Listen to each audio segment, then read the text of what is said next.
fire board brought everything back to council. The fire board did not. It comes back to council approval. If I could add one thing, I do a lot of the reviews for Dennis and the lead, and I just conducted a review of a community that had 5 different fire boards that they were working with, and none of the chiefs actually voted on it, they just reported to it. So in answer to your question, the chief is there to advise the fire boards in most of the reviews I've done. They never actually vote on the fire board. They're just advisors. So, Yeah. Councilor Underwood. so the question then, if it goes like that, an advisory board or not a board, why do we have a board when we could just have the chiefs come and we could have a special meeting of council and do that 4 times a year? And be done. So, One way or another. Councilor Russell. Yeah, I like where Councilor Underwood's going. I mean, you might as well, if you're gonna break the egg, you might as well break it and see what's inside. And I think that's sort of this is starting stuff. And Dennis, I think your summary, says it best. Whether it's, there's no numbers beside it, they're just points, right? And I think what I've seen since I've been back is that some of this stuff is ongoing as we speak with our fire department. Whatever the makeup is, the number one, like you said, it's a decision of council of how well we want to operate. And going back to amalgamation, it was decided back in amalgamation time I was around that these fire departments were very important. Matter of fact, we had fire marshal's reports from 10, 15 years earlier that said do number 1 here. And it was continually denied by those councils for one simple reason: the strength of those small fire departments and the fact that we went interjurisdictional. We went over the county boundaries. So we always had this. We always had this dynamic of, as Councillor Bonesteel was saying, of having extra Arcona. We were dealing with Warwick continually, et cetera, and that was a norm, and it continues to be a norm. So I think we have an anomaly, and I don't believe having a fire chief is the answer to an anomaly. I think the answer to an anomaly is identifying the anomaly, and I think your other points actually say how to get to that point. Whatever the anomaly is, I'm not sure if it's in a governance anomaly. I think if we go through as a process, how we identify that process through help from management to finish up with Councillor Cook, you're the chair still, right? And you're in the middle of, if I'm not mistaken, continuity across the board. You're reviewing that as we speak, right? Yeah.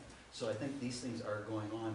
I don't think we've had one of these comprehensive things that suggests us that maybe we should hit those things and maybe redo the bylaw and all those things. So I think this is just a starting point for us to go forward in terms of it. I think what falls out of that would be the consideration of, we'll say, number 1, which doesn't have a number on it. I remember going through similar things 3 different times, and each time number 1 ended up at the bottom of the pile because politically, maybe it wasn't expedient or it wasn't whatever. I think the important word is efficiencies. We're looking for efficiencies. We still have a volunteer fire department, even though they're paid, and we can use that term as we want. The fact is they're good people doing good jobs, and the efficiencies are going to come from us doing a risk assessment, us actually looking at almost a zero-based budgeting process, except in the process sense, right? We aren't going to get to zero-based budgeting, but we may get to zero-based, okay, where were we? Where would we like to go? Let's assess it. And I know as piecemeal, we've been doing that for the past 10 years. Look at water rescue. Just one of those things that we've discussed and it keeps coming up. So undergoing the review internally over the next 2 years and coming up with a new model, right? It may not be the number 1, it may be number 4, because there's no numbers on this.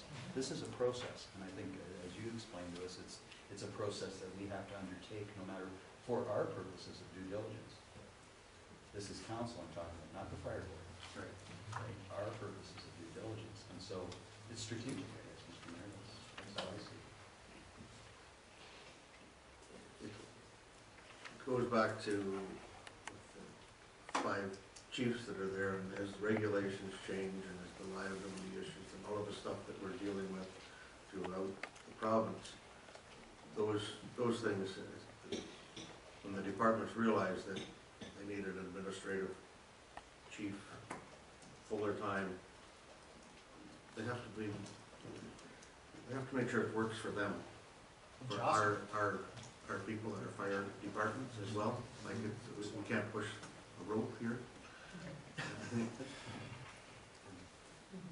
we're saying the same thing? Okay, well, just to give, you want me to respond? I'll respond in this way.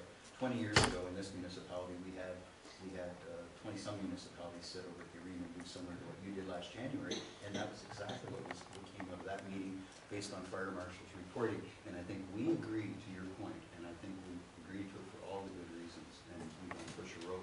I think personally, I believe that we would continue on in that way until we've done a full risk assessment.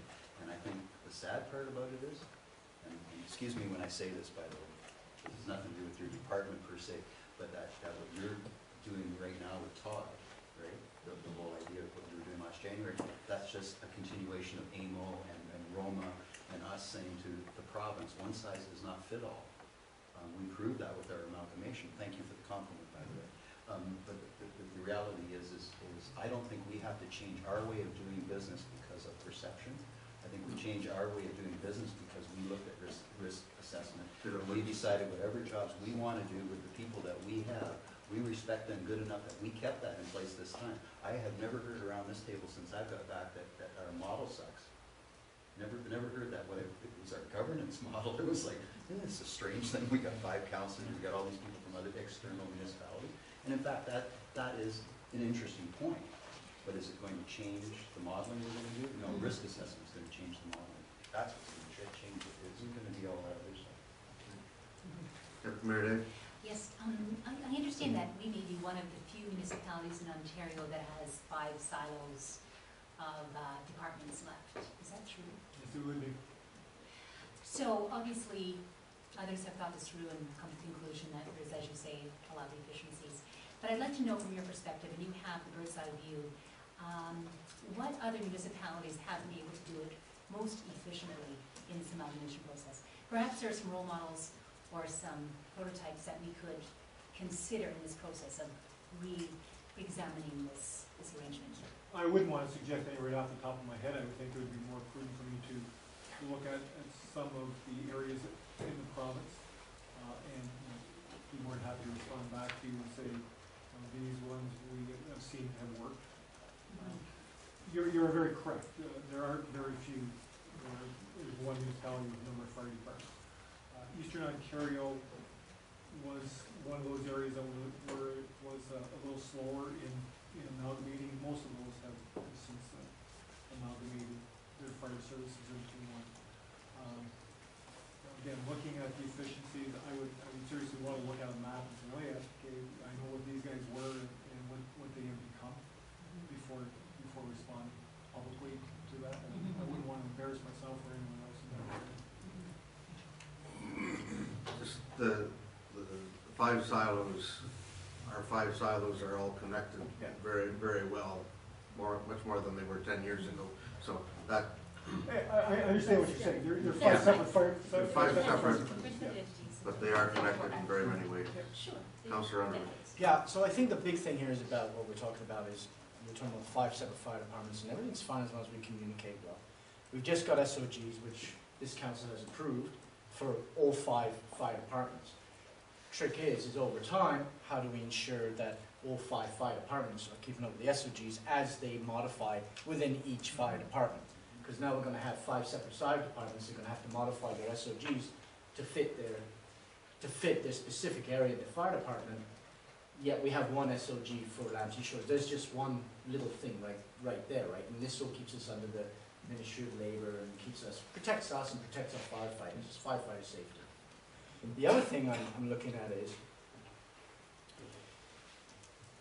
when we have 5 separate fire chiefs, it's very important that they manage to have somewhere where they can go, talk, and be able to answer the questions of council. Boom, complete. I don't care if it's a board or whatever, but the makeup of the board I think is a little off the way it is right now. But it's important that they come together so they can create consensus within the chiefs. Now this is where it goes against, this is where it starts getting tricky because we've got 5 separate fire chiefs who are ultimately responsible for fire safety in a given geographical area of one municipality. So according to the briefing I'm getting here, we don't have bylaws in place so that one of our fire departments can work within another section of Lambton